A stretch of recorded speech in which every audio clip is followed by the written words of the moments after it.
യൂട്യൂബിന് വിട. സൂര്യയിലെ എല്ലാ പരമ്പരകളും സംരക്ഷണത്തിന് ശേഷം തികച്ചും സൗജന്യമായി സൺ നെക്സ്റ്റ് ആപ്പ് ഡൗൺലോഡ് ചെയ്യൂ. കണ്ടാസ്വദിക്കാം നിങ്ങളുടെ പ്രിയ പരമ്പരകൾ. ഒരുമാതിരി തൊലിഞ്ഞ പണി കാണിക്കരുത് ചേട്ടാ. എന്താടാ ഇയാൾ എന്തിനോട് കമലക്ഷന് പിടിച്ചെന്ന് ആദ്യം ഇവിടുത്തെ പെണ്ണല്ലെന്ന് പറഞ്ഞത്? അവൾ ഇവിടുത്തെ പെണ്ണല്ലാത്തോണ്ട് അതൊക്കെ തീരുമാനിക്കും താനാണോ? അതിനോടെ ഞാനും ഏട്ടനൊക്കെ ഇല്ലടോ. ഇയാൾ എന്തിനോട് ആവശ്യമില്ലാത്ത കാര്യത്തിൽ തലയിടാൻ പോകുന്നത്? എടാ, ഇത് ആവശ്യമില്ലാത്ത കാര്യമാണെന്ന് എനിക്ക് തോന്നിയില്ല. ഇയാളോട് ആരോടോ പറഞ്ഞത് അവിടെ മാണിക്യമംഗലത്തെ അല്ലാന്ന്? ആധികാരികമായി അതിനെക്കുറിച്ച് അറിയാവുന്നവർ. അതാര്? അതാരാണെന്നൊന്നും എനിക്കറിയത്തില്ല. അത് അവിടെ പോയി അവരോട് പറയാൻ എനിക്കൊരു ചെറിയ കൊട്ടേഷൻ കിട്ടി. എന്ത് പറയുന്നത്? അതേടാ, ചെന്നൈയിൽ നിന്ന് എനിക്ക് അങ്ങനെ ഒരു കൊട്ടേഷൻ കിട്ടി. വെറും 10,000 രൂപയ്ക്കാണ് ഞാൻ അത് ഏറ്റെടുത്തത്. ലക്ഷങ്ങളുടെ കൊലപാതക കേസ് മാത്രം ഏറ്റെടുത്തിരുന്ന ഒരു ബോംബെ അധോലോക നായകന്റെ ഗതികേട് മനസ്സിലാക്കണം. എന്നെ ഈ പരുവത്തിലാക്കിയത് നീയും നിന്റെ ഏട്ടനാണെന്ന് ഓർക്കുമ്പോ നിന്നെയൊക്കെ കഴുത്തിയടിച്ച് കൊല്ലാനുള്ള ദേഷ്യം എനിക്കുണ്ട്. കൊല്ലുന്നൊക്കെ പിന്നെ ആവാം. ആ കൊട്ടേഷൻ ആര് തന്നെന്ന് ആദ്യം പറ. ഇടാ, അതെനിക്ക് അറിയത്തില്ലെന്ന്. വെറും 10,000 രൂപയ്ക്കാണ് ഞാൻ അത് ഏറ്റെടുത്തത്. ലക്ഷങ്ങളുടെ കൊലപാതക കേസ് മാത്രം ഏറ്റെടുത്തിരുന്ന ഒരു ബോംബെ അധോലോക നായകന്റെ ഗതികേട് മനസ്സിലാക്കണം. എന്നെ ഈ പരുവത്തിലാക്കിയത് നീയും നിന്റെ ഏട്ടനാണെന്ന് ഓർക്കുമ്പോ നിന്നെയൊക്കെ കഴുത്തിയടിച്ച് കൊല്ലാനുള്ള ദേഷ്യം എനിക്കുണ്ട്. കൊല്ലുന്നൊക്കെ പിന്നെ ആവാം. ആ കൊട്ടേഷൻ ആര് തന്നെന്ന് ആദ്യം പറ. ഇടാ, അതെനിക്ക് അറിയത്തില്ലെന്ന്. എടാ, അത് ഞങ്ങൾ ഈ കൊട്ടേഷൻ സംഘങ്ങളുടെ ഒരു പ്രത്യേക രീതിയാ. എന്തോന്ന് രീതി? ഡൽഹിയിൽ എടുക്കുന്ന കൊട്ടേഷൻ കൽക്കത്തയ്ക്ക് കൈമാറും. അവിടെ നിന്ന് ബോംബെ, ചെന്നൈ, കൊച്ചി അങ്ങനെ പല ഭാഗങ്ങളിലേക്കായി പീസ് വർക്കായി ഹാൻഡ് ഓവർ ചെയ്യും. ഈ കൊട്ടേഷന്റെ രഹസ്യ സ്വഭാവം നഷ്ടപ്പെടാതിരിക്കാൻ വേണ്ടിയാ സാധാരണ ഞങ്ങൾ അങ്ങനെ ചെയ്യുന്നത്. ഇതിപ്പോ ചെന്നൈയിൽ നിന്ന് വന്നതാണെങ്കിലും യഥാർത്ഥ ആവശ്യക്കാരൻ ആരാണെന്ന് ആർക്കും അറിയില്ല. എന്നാലും ഇങ്ങനൊരു കാര്യത്തിനൊക്കെ എത്ര വലിയ കൊട്ടേഷൻ കൊടുക്കാന്ന് വെച്ചാ? എടാ, ഇതിപ്പോ തല പോണ കാര്യമൊന്നും അല്ലല്ലോ. ഒരു വിവരം ഒരു വീട്ടിൽ ചെന്ന് പറഞ്ഞു, അത്രയല്ലേ ഉള്ളൂ. അത്ര ഉള്ളെന്ന് ആർക്കറിയാം? നാളെ ഇതിന്റെ പേരിൽ ഇനി തലയൊന്നും പോലും ഉറപ്പൊന്നും പറയാൻ പറ്റില്ലല്ലോ. അതൊക്കെ നിങ്ങളുടെ ഭാഗ്യം പോലെ ഇരിക്കും. ചിലപ്പോ തലയെടുക്കാനുള്ള കൊട്ടേഷനും എനിക്കായിരിക്കും കിട്ടുന്നത്. എന്ന് വെച്ചാ എന്നാ ഞാനത് ഭംഗിയായിട്ട് ചെയ്യും. കരുനാക്ക് അങ്ങനൊന്നും പറയല്ലേ. എടാ, ഞാൻ പറഞ്ഞാലും ഇല്ലെങ്കിലും സംഭവിക്കാനുള്ളതൊക്കെ സംഭവിക്കും. സംഭവിച്ചോട്ടെ. പക്ഷെ ഇനി ഇങ്ങനെ എന്തെങ്കിലും കൊട്ടേഷൻ കിട്ടിയാ അത് എന്നോട് ആലോചിക്കാതെ ചാടിക്കയറുന്ന് ചെയ്യാൻ പാടില്ല. അങ്ങനെ ഉറപ്പൊന്നും തരാൻ പറ്റത്തില്ല. എടാ, ഞാനൊരു അണ്ടർവേൾഡ് കിങ് ആണ്. എനിക്ക് കിട്ടുന്ന കൊട്ടേഷൻ ഏറ്റെടുത്തെങ്കിൽ മാത്രമേ എനിക്ക് ജീവിക്കാനൊക്കൂ.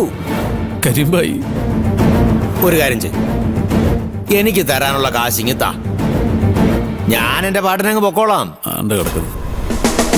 പിന്നെ എന്റെ കാര്യം നിങ്ങൾ അറിയേണ്ട കാര്യമില്ലല്ലോ. എന്റെ ഭയ ഇങ്ങനെ കടുംപിടുത്ത് പിടിക്കല്ലേ. ഒന്നുമില്ലെങ്കിലും നമ്മളിപ്പോ ഒരു കുടുംബത്തിലെ അംഗങ്ങളല്ലേ?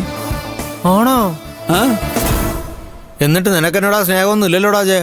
അയ്യേ, അതൊക്കെ എന്റെ ഭായിക്ക് വെറുതെ തോന്നുന്നതല്ലേ. ഭായിയെ ഇനി മുതൽ ഞാൻ സ്നേഹിച്ചു കൊല്ലും. ഇല്ലെങ്കിൽ നിന്നെ ഞാൻ കൊല്ലും.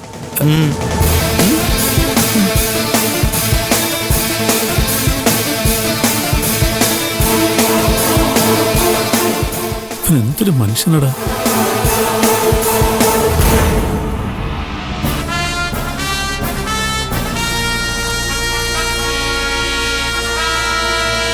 അപ്പച്ചിക്ക് ഇപ്പൊ മനസ്സിലായല്ലോ ഞാൻ പറഞ്ഞതിന്റെ അർത്ഥം എന്താണെന്ന്.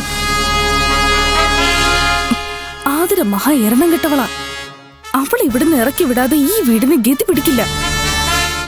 അവള് വന്ന് കയറിയ ശേഷം ഒരു ദിവസമെങ്കിലും മനസ്സമാധാനം ഉണ്ടായിട്ടുണ്ടോ? സുനീഷേട്ടന് സ്വസ്ഥത ഉണ്ടായിട്ടുണ്ടോ? നിനക്ക് അവളോട് വിരോധം ഉണ്ടെന്ന് കരുതി എന്തിനാടി ശ്രീലതേ തൊട്ടേനും പിടിച്ചേനും അവളെ എങ്ങനെ പ്രതിയാക്കുന്നത്? ആര് പ്രതിയാക്കി? അല്ലെങ്കിൽ തന്നെ ഞാൻ എന്തിനാ അവളെ പ്രതിയാക്കുന്നത്? അവള് പ്രതിയാണല്ലോ. കല്യാണ ദിവസം കാമുകന്റെ കൂടെ നാട് വിടാൻ നോക്കി. അടിച്ച ലോട്ടറി കഴുകി കളഞ്ഞു ജീവിതം കോഞ്ഞാട്ടയാക്കി. പിന്നെയും കാമുകന്റെ കൂടെ ഒളിച്ചോടാൻ നോക്കി. സുനീഷേട്ടന് തല്ല് വാങ്ങിക്കൊടുത്തു. ഇപ്പതേ അവള് മാണിക്യമംഗലത്തെ അല്ലെന്ന് തെളിഞ്ഞിരിക്കുന്നു. അവള് കുഴപ്പക്കാരെയാണെന്ന് തിരിച്ചറിയാൻ ഇതിൽ കൂടുതൽ വല്ല തെളിവും വേണോ അപ്പച്ചി?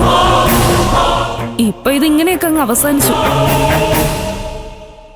ഇനി നമുക്ക് ആ വള്ളിക്കെട്ട് കേസൊന്നും പിടിക്കാൻ പോണ്ട അപ്പച്ചി.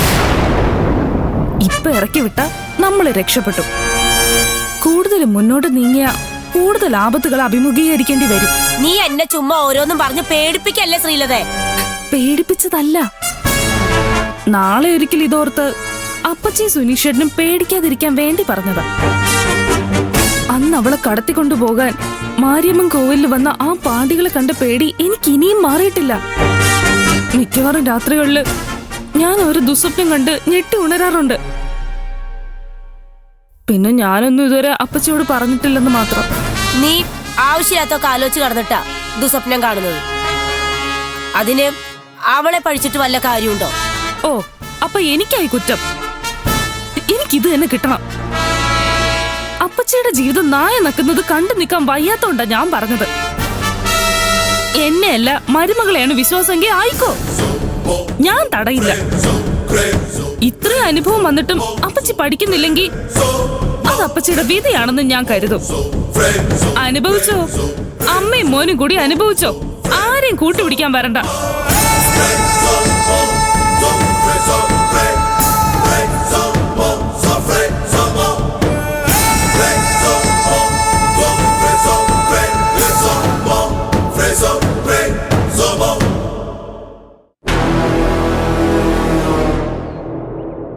പ്രിയപ്പെട്ട വിശ്വേട്ട, വിശ്വേട്ടൻ പറഞ്ഞതുപോലെ എല്ലാം ഞാൻ ചെയ്തിട്ടുണ്ട്.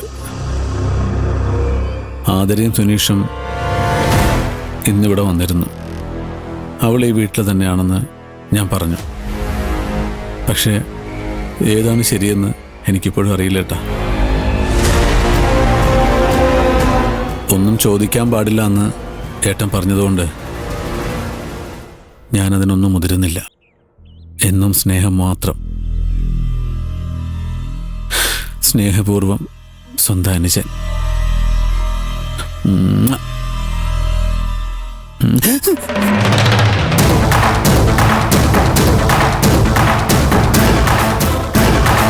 എന്തുപടി പേടിപ്പിച്ച് കളഞ്ഞല്ല. നിങ്ങൾ എന്ത് പണിയാ മനുഷ്യ കാണിച്ചത്? നിങ്ങളോട് ഞാൻ മര്യാദയ്ക്ക് പറഞ്ഞതല്ലേ അവളെ വീട്ടിലുള്ളതല്ല എന്ന് പറഞ്ഞ് ഒഴിവാക്കണമെന്ന്. എന്നിട്ട് നിങ്ങളത് അനുസരിച്ചോ? എടി, ഞാൻ ആ സുനീഷിനെ വിളിച്ച് പറഞ്ഞതാ. പക്ഷെ എനിക്ക് പിന്നത് മാറ്റി പറയേണ്ടി വന്നു. എന്തിന്? എടി, ഒരു കാരണവശാലും അങ്ങനെ പറയാൻ പാടില്ല എന്ന് എനിക്ക് വിശ്വേട്ടന്റെ മെസ്സേജ് വന്നു. നിങ്ങളുടെ ഏട്ടന് ഭ്രാന്ത. എടി, ഒരു കാര്യമില്ലാതെ ഏട്ടൻ അങ്ങനെ പറയുമെന്ന് എനിക്ക് തോന്നുന്നുണ്ടോ? നിങ്ങളുടെ ഏട്ടനല്ലേ, അതും പറയും, അതിന്റെ അപ്പുറവും പറയും. എന്റെ പൊന്നു സിന്ധു, നീ എനിക്കൊരു ഇത്തിരി മനസ്സമാനം തരുവടി. അയ്യോ, ഇനി ഞാനായിട്ടൊരു കുഴപ്പമുണ്ടാക്കിയെന്ന് വേണ്ട. നിങ്ങളെ ഏട്ടനും അനിയനും കൂടി എന്താന്ന് വെച്ചങ്ങ് ചെയ്യ്. പക്ഷേ വരുന്നത് എന്താന്ന് വെച്ചാ നിങ്ങൾ തന്നെ അങ്ങ് അനുഭവിച്ചോണം.